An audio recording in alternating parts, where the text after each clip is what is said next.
Chapter 9, From Ragga to Jungle. Late in 1993, being signed to a major record label was not turning out the way I thought it would. I was getting more and more frustrated by the lack of creative control that I had. I felt I'd got signed and got bind. It's like the label didn't know how to market me and only allocated a small budget for my project that was rapidly running out. I sensed they were about to put me on the shelf and arrest my development. That's not the atmosphere you need around you when you're making a new album.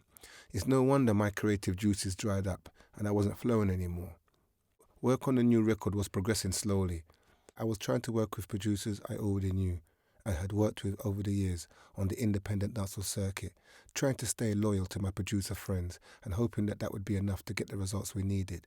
In hindsight, I should have moved on to the more mainstream producers and songwriters the label was pushing me towards, people who could have got me out of my comfort zone and take me to the next level and help me develop a street-credible sound with mainstream appeal. Respect to my early producers who played a big part in my underground success, but they weren't going to get me where I needed to be in the next chapter of my career. Some people are in your life for a few pages, but not for the whole story. Anyway, there I was, with a new record deal and my name ringing in the media and on the radio, but that was when the worst thing that could ever happen to an artist happened to me. I got writer's block. I was under creative pressure, couldn't get inspiration or vibe from anything, so I couldn't deliver the new tracks we needed and we were getting more delayed with completing my album. Meanwhile, the international reggae dancehall invasion had started losing its momentum. The notorious homophobic outburst from Shabba Ranks on the Channel 4 show, The Word, signalled that the romance between dancehall and the mainstream media was souring and the honeymoon was over. It was around this time that a new wave of electronic music started capturing the hearts and the minds of the UK underground. It wasn't foreign imported, it was homegrown in the concrete jungle housing estates of inner city London, more accessible to us than house, not as intense as techno. It was rave music mixed with elements of reggae, incorporating both elements to make something new, and it was called jungle music, and it was taking over the pirate radio station airwaves. By early 1994, communication was breaking down between myself and my label London Records. They were blowing a lot of money on studio time with minimal results. My producers and I were quietly becoming more and more disillusioned with the project. My brain was blocked. I felt uninspired. I wasn't writing as freely as I did when I didn't have a record deal.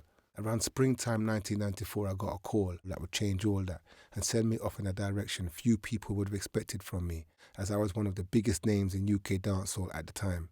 The call came from my first baby mums, Michelle, telling me that a young rising jungle producer named Marlon, aka M-Beat, was trying to get in touch with me. Michelle was from East London and knew M-Beat from school, so he reached out to me through her. I took the number, gave him a call and made the link. I went down to the office of Rank Records at Shaw Place in Hackney to meet M-Beat and Junior Hart, the owner of the label. He was also Marlon's dad. I didn't tell anyone in my camp, not my manager, my producer, or my label. It was only me and Michelle who knew. I knew I was signed and committed to London Records, but I was unhappy with how the album project was going. I was afraid of where my career was going too. I might not only lose my chance to properly infiltrate the mainstream, but I might also lose my grip on the streets and be seen as a flop. I knew I needed something different, a new formula, a burst of energy. I didn't know if MB could give that to me or not. I went into the meeting with an open mind, but no great expectations. Jungle was young. For sure, its emergence on the scene was undeniable. It seemed like a natural evolution from the rave and dancehall music, incorporating popular reggae vocal tracks over legendary break beats like the famous Amen break, speeding up the BPM. It was a powerful musical fusion, so it captured the imagination of all kinds of people in the inner cities. It was hot on the underground and getting hot in the streets.